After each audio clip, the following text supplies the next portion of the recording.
My wife wanted an open marriage. Now I'm building a life she'll never be part of. My ex-wife said she deserved an open marriage because I was lackluster. Hey man, you can call me Bryce. I'm a 38-year-old HVAC tech out of Colorado. Been listening to your channel for about 2 years now, usually during jobs or while driving between them. Never thought I'd write in, but after hearing so many stories of men getting blindsided, manipulated, or disrespected in ways that would sound fictional if I didn't know how real it gets, well, here I am. This one's about my ex-wife, Lala. Yes, that's her real name, or at least what she goes by. Just one of those free spirit types, or so she claimed when we first met. But by the end of the story, you'll realize just how much freedom she thought she was entitled to, and how I gave it to her permanently. So let me take you back to when we first met. Lala was a yoga instructor into all the healing crystals, tarot readings, breathwork retreats, and whatnot. I'm more of a practical guy, blue jeans, steel toes, coffee black, get it done attitude. But opposites attract, right? Or so I thought. She said I was grounding energy for her. I thought she brought some peace and color into my otherwise routine life. So we moved in together after a year, got married the year after that. Marriage started off solid. She wanted to quit her job eventually and focus on home life, do more of the wife duties, as she put it. We didn't have kids, but we were planning. I was down with the plan. I was busting my butt every day to make it happen. Budgeted everything so she could ease out of work within the year. We were living simple, trying to build something real. Now here's where things start shifting. About 18 months into the marriage, I noticed Lala becoming different. It was subtle at first, more phone time. Weird sayings she'd pick up from social media like monogamy is a tool of patriarchy or women are divine portals of life. Stuff I never heard her say before. At first, I just brushed it off as her spiritual side getting more intense. But then came the bedroom talk. She sat me down one night, real calm and serious. I thought maybe she wanted to talk about trying for kids or planning a vacation. Nope. She looked me dead in the eyes and said, I think we need to explore an open marriage. My heart didn't even have time to drop because my brain froze up trying to comprehend what I just heard. Say what now? I asked, trying to play it cool, even though I felt like my stomach had been punched. She goes on this long speech like she'd been rehearsing it in the mirror for days. She said she's been feeling neglected in the sensual dimension and that I've become lackluster in the bedroom. She literally said that word, lackluster, like she was writing a Yelp review of my sex life.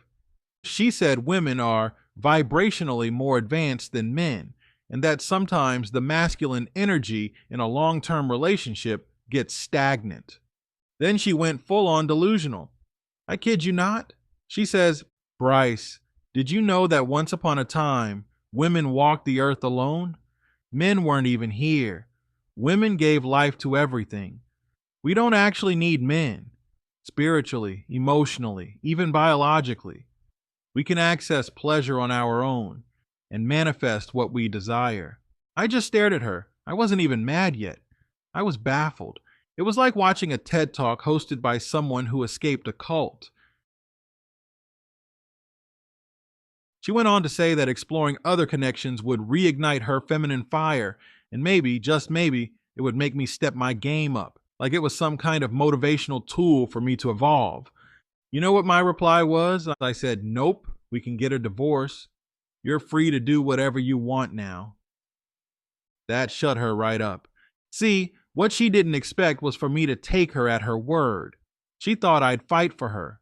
She thought I'd beg, that I'd offer some compromise like, okay, maybe we try a threesome, or let's see a therapist. Nah, she had crossed a line. This is the same woman who cried when the garbage disposal jammed because she needed a man to handle the heavy stuff.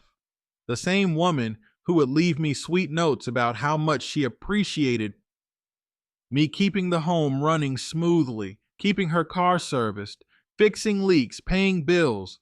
She'd go on and on about how safe I made her feel. But now, suddenly, because I didn't blow her back out with tantric yoga intensity every night, I was disposable. Nah, I wasn't going to stand for that. I filed for divorce within the month. I wasn't playing, but before that, I got curious. I snooped. Look, I don't usually do that. I think snooping is weak, but after that speech, I had to know what was going on. She'd been on her phone constantly, claiming she was connecting with the feminine collective. Turns out, she met some dude online. They were in the same Facebook group for astrology and relationship liberation. She never even met him in person, at least at that time, but she was definitely trying to. I saw the messages. They were all, "I feel so seen by you," and Bryce just doesn't get it. Meanwhile, this dude was typing corny crap like, "You're a goddess in chains, let me free you." Barf. So, yeah, I printed it all out. Everything. Took it to my lawyer. Found myself a real bulldog, attorney named Rothman. Guy had a salt and pepper beard and a voice like he'd been chewing cigars since '95. He read through everything and said, "We got her." We had her served at her sister's baby shower. That wasn't petty, that was strategic. She'd be surrounded by people, so she couldn't pull any of her spiritual tantrums. But man, the circus that came after. She came crying back about a week later, mascara smeared, hugging a throw pillow like it was a child. She said, "I didn't mean it like that. I was just confused. And you're my king, my protector. Please don't leave me." I told her, "You already left when you asked to share me." She started blaming social media, her influencer friend Jasmine, saying she pressured her into the idea of open relationships. Claimed she didn't really mean to hurt me. Then she said, "You can have other women too if that's what you want." Nah, too late. The divorce hearing was pure chaos. Her lawyer, some hipster-looking dude in a floral tie, tried to pull a stunt, claiming I was being emotionally abusive for not supporting her growth. My lawyer lit him up like the 4th of July. The judge got so fed up with the back and forth that he warned the guy twice. After the third time, he banged the gavel and said, "One more outburst and you'll be held in contempt, counsel." By the end of it, the judge sided with me. No alimony, no property disputes. I kept the house. She kept her crystals and yoga mat. I moved on, focused on my work, got back into mountain biking. I even built out a home gym in what used to be her meditation room. Turned it into something useful for once. But Lala? Oh, she still pops up every now and then. She'll text me when the snow hits heavy, asking if I can come help shovel her driveway. Or she'll send a photo of an old dinner I used to cook and say, "I miss this. I miss us." I don't respond. Silence is power. Last I heard, she's dating a guy who lives in a van, literally. Says they're nomadic lovers on a journey to higher consciousness. I give it 6 months. Tops. People ask if I'm bitter. Honestly, not really. I'm just awake now. I used to think being a good man meant being flexible, accommodating, understanding to the point of self-erasure. But now I realize when someone tells you who they are, especially in a long speech about divine femininity in ancient goddess civilizations, believe them. Anyway, that's my story, man. Share it if you want. Maybe it'll help another dude see the signs before it's too late. But before I go, fellas, this one's for you. I'm not your daddy. I'm not a life coach. I'm just a man who got burned, learned, and got better. And I want to speak plain with you, not to shame you, not to scare you, but to wake you up before the fire hits your doorstep. Let's get this straight right out the gate. Stop chasing women. You chase money. You chase discipline. You chase strength, clarity, purpose, and legacy. Women, they follow that. Or they don't. But either way, you win. Let me break it all down from experience. The trap of chasing women. See, when I was younger, about 21, 22, I was like a lot of you probably are now. Full of energy, confidence kind of bouncing between too high and not high enough, depending on the day. And I thought, like many young men do, that winning meant locking down a beautiful woman. That if you found the right girl, everything else would fall into place. She'd be your peace, your partner, your reward for being a nice guy. She'd see your potential and build with you. What a lie that turned out to be. Now, don't get me wrong. Not every woman is bad news. I still believe in love, but only after self-respect, purpose, and boundaries. If you don't have those three things first, you're just a project for someone to mold, manipulate, or destroy. The truth is, most modern women don't want to build with you. They want to meet you at the finish line. They don't want to struggle beside you in the trenches. They want to show up when the house is built, the bills are paid, and your beard has a little salt and pepper in it. The irony? Once you actually reach that level, you won't want them anymore, because by then, you'll see how many of them were only interested when it was easy. Why they'll let you down every time. Let's talk about expectations. If you spend your 20s chasing a girl, trying to prove yourself, what you're really doing is placing your self-worth in someone else's emotional weather system. That's dangerous. Women today have 100 different apps. TikTok therapists, fake empowerment influencers telling them they deserve more, no matter what they have.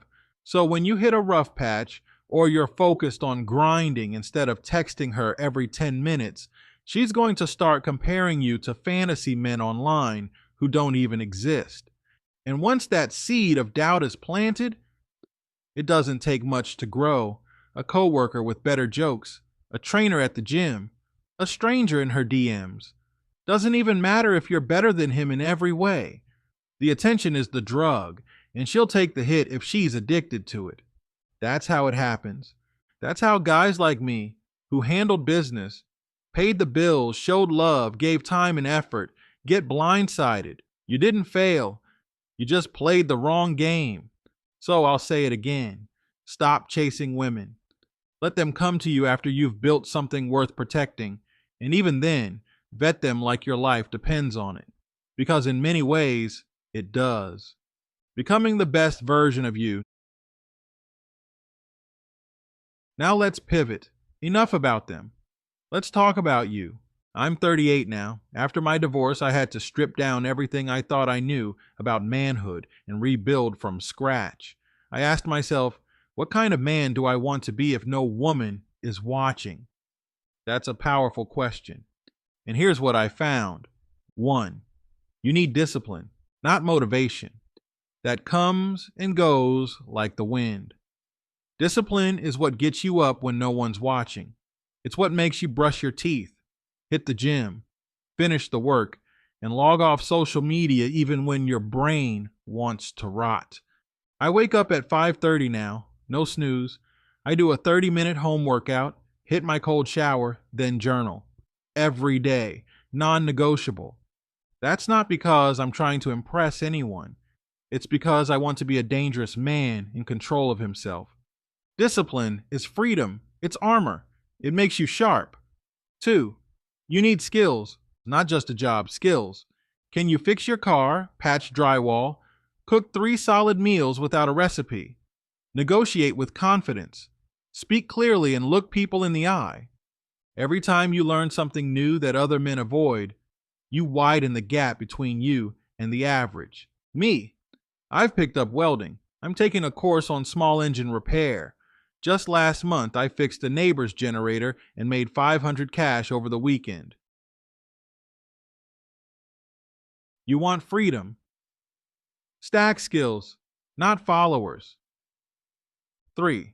You need peace. Solitude isn't loneliness, it's power. Most young guys can't sit in a quiet room without reaching for their phone. That's a problem. You need to learn how to be alone with your thoughts and not flinch. Meditate, read, walk without headphones. Disconnect. Learn to love your own company. Because the moment you find peace alone, you'll stop tolerating chaos from others. especially from women. The woman comes later, maybe. Listen, I'm not saying never love. I'm saying don't lead with it. Don't make it your identity. You're not a half looking for a whole. You're a whole looking to share your surplus. If she adds value, cool. If she's an anchor or a liability, let her go without blinking. These days, I don't even look for a relationship. I focus on my work, my health, my land. Yep, I'm buying land. More on that in a sec. And my circle of solid men. Brotherhood is underrated. Good men sharpen each other. Women see that and show up. Some are quality, most are not. The power is in you choosing, not begging to be chosen. What I'm building now. You want to know how I've moved forward? I bought a 10-acre property 40 minutes outside the city. It's got woods, open space, and just enough of a slope for a future pond. No neighbors in sight. I'm working with a contractor to build my own cabin. Timber frame, exposed beams, fireplace, workshop out back, solar panels and a well, self-sufficient, paid with cash I saved after the divorce. I plan to raise chickens, maybe goats, grow food, my own gym out in the barn, sauna too. I'm not prepping for the end of the world. I'm prepping for my world. One where I answer to no one but God and my own code. This kind of life? It doesn't come from chasing women. It comes from chasing excellence. Bryce's rules for young men. Let me leave you with some straight shot rules. Things I wish someone told me when I was 20 and stupid. Never make a woman your purpose. She can be a companion, not a compass. Test her before you invest. Watch how she treats waiters, how she handles pressure, how she talks about her exes. Keep your money and mission private. Don't brag. Build in silence. Let results speak. Don't cohabitate early. Keep your space sacred. She needs to earn entry to your peace. Fitness is mandatory.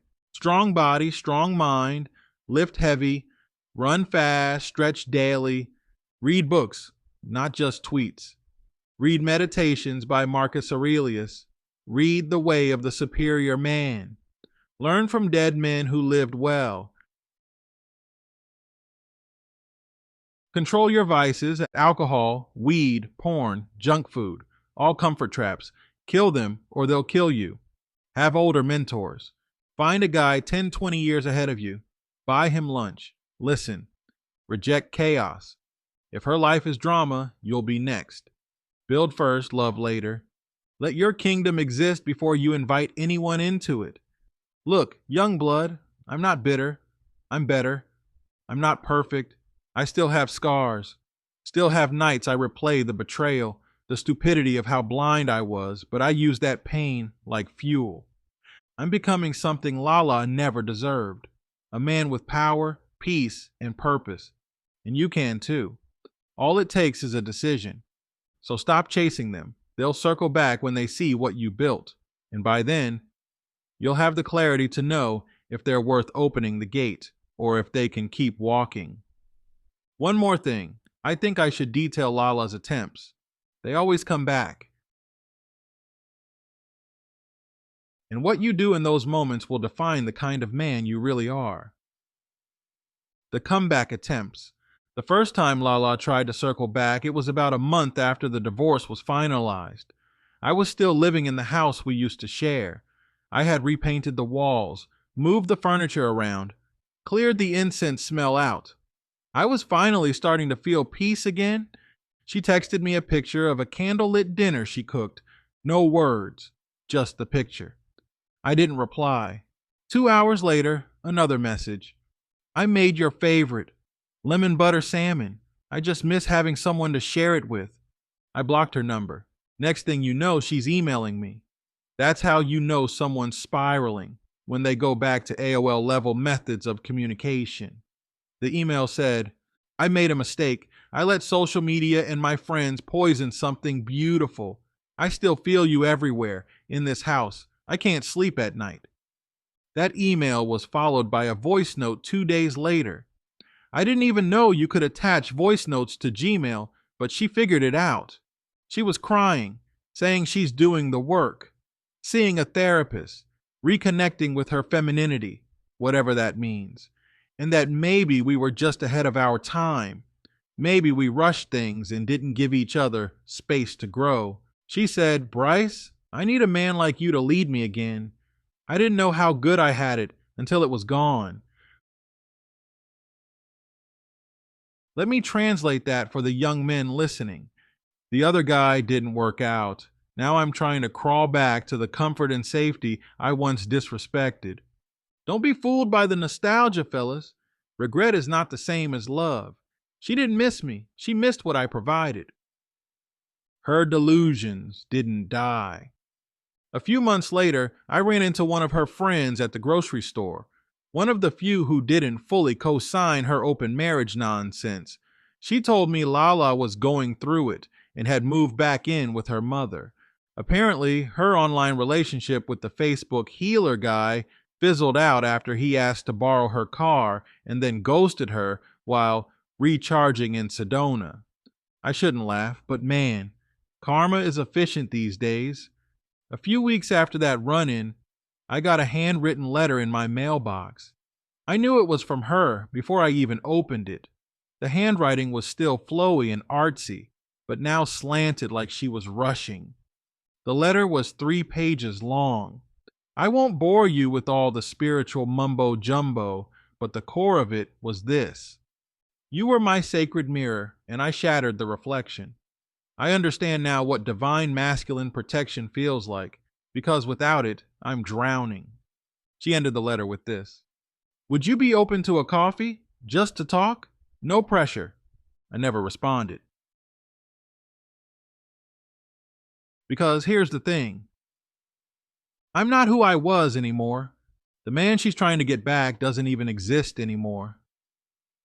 The version of me that tolerated disrespect, that allowed confusion to masquerade as enlightenment, that man's gone, burned to ash and rebuilt into something stronger. I'm not bitter. I don't hate her. I wish her peace. But I've changed my number, upgraded my locks, built a new life. She no longer has the coordinates to find me. And young men, you need to understand this. Closure is a trap. She'll say she wants to talk. She'll say she just wants to apologize. She'll say she's changed. But if she disrespected you once, especially in a way that shattered your core as a man, don't go back. Not for coffee, not for closure, not even for revenge. You already won. Why she's really coming back? Let me pull the curtain back a little more, because this part matters. Lala didn't just lose me. She lost the entire structure that made her life feel safe. And that's something a lot of men miss. When a woman has a good man, one who's responsible, stable, capable, consistent, she may not appreciate him in the moment, but she feels the weight of his absence once he's gone. She misses having someone who can fix the faucet, change the oil, protect her in a parking lot. She misses someone who brings calm energy into chaos, who says, "Don't worry, I've got it handled," and means it. She's not coming back because her heart magically grew 3 sizes.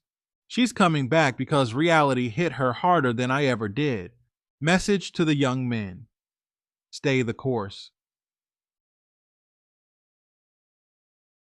I want to end this follow-up with a direct message to the younger men out there. You're going to face your own Lala at some point. She's going to seem perfect at first. Soft voice, good vibes, maybe even a little spiritual. You'll think you hit the jackpot. But if she doesn't respect your time, your mission, or your leadership, walk. If she starts comparing you to men online, talking about energy and freedom, if she disrespects your commitment and tries to rewrite the rules midway through the game, walk. And when she comes crawling back, and trust me, she will, don't go back. You are not a backup plan. You are not a rehab center. You are not an emotional sponge. You are a man on a mission. Let her watch from the sidelines. What I'm focused on now, me, I'm still on my land, still building, still training. Got my chickens. I'm working on digging the trench for the future greenhouse. Solar panels get installed this fall. I'm stronger now, mentally, physically, financially. I've got a tight circle of men who hold me accountable, and I'm mentoring a younger guy from my gym who just went through a similar breakup. It feels good to give back. I don't date seriously, not because I'm jaded, but because I'm focused. And ironically, that's made me more attractive to women than ever before. But I'm not swayed. I'm measured now. I move slow, vet carefully, and protect my peace like it's gold. Because it is. So, fellas, if she tries to come back, don't get excited. Get focused. You didn't escape a storm just to invite it back in. Let her cry. Let her write letters. Let her post sad poetry on Instagram. You've got work to do, muscles to build, money to stack, land to buy, brothers to sharpen. Stay the course.